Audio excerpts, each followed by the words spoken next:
So in this video I'm going to teach you one of the most effective ways of regulating your emotions using a skill called opposite action.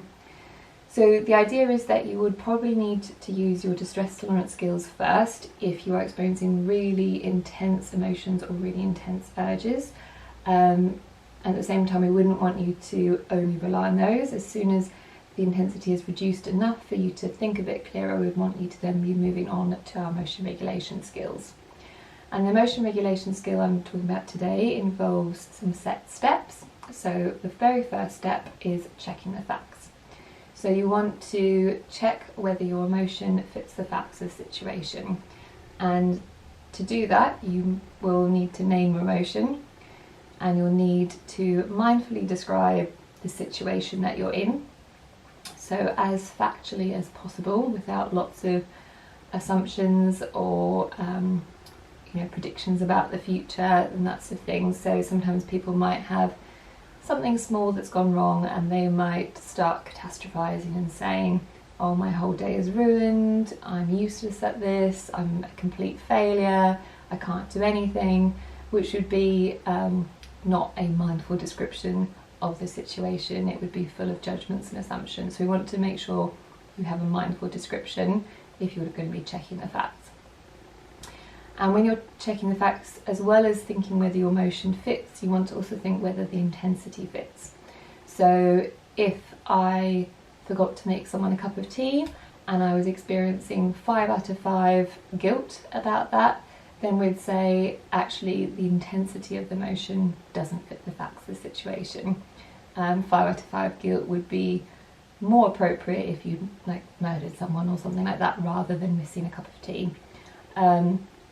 Equally, if I had to go into a meeting, then perhaps some level of anxiety might fit the facts, but 5 out of 5 anxiety probably wouldn't fit the facts, because it's extremely unlikely that my colleagues are going to do anything really horrible to me in that meeting, so that level wouldn't fit the facts.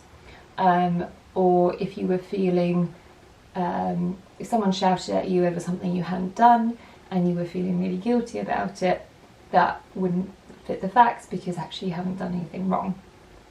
So we want to make sure that we name our emotion, describe the situation mindfully, decide whether the emotion fits the facts, decide whether the intensity fits the facts, and then the next step is to think about, is that emotion effective for you?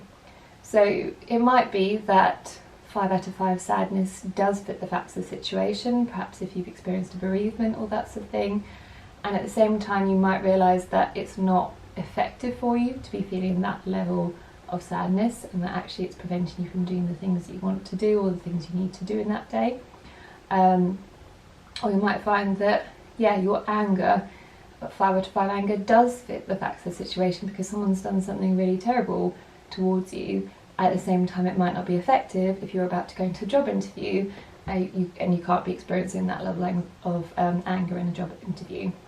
Or if your anxiety is paralysing you and you need to do something and that sort of thing. So we try and also look at how effective the emotion is. So if the emotion doesn't fit the facts, or is too intense, or is not effective for you, we would then be moving on to our next step, which is opposite action. So the idea is that you want to notice what your urges are and do the opposite.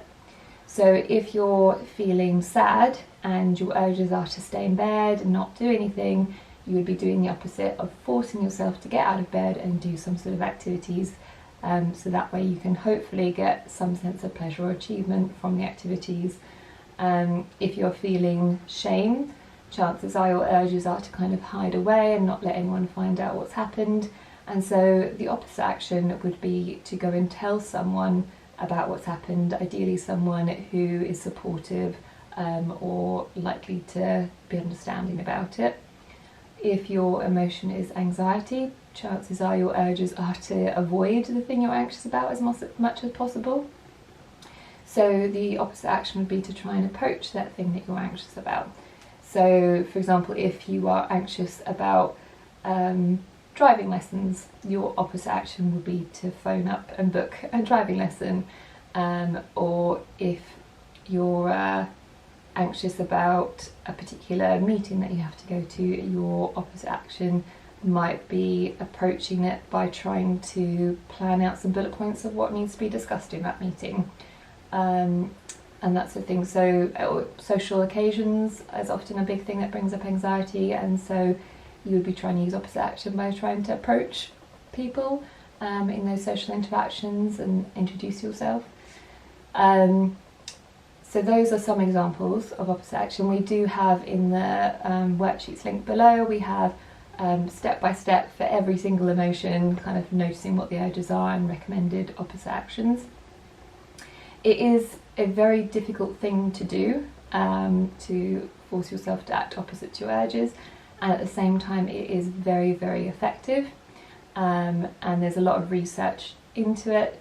It's linked in with other approaches, like for example in CBT we use behavioural activation for depression, which involves building up your activity levels to manage your low mood, and we also use graded exposure for anxiety, which involves gradually approaching the things that are making you anxious, and that's the thing. So it's something which is used across a lot of different approaches and is very effective, and I would recommend at least trying.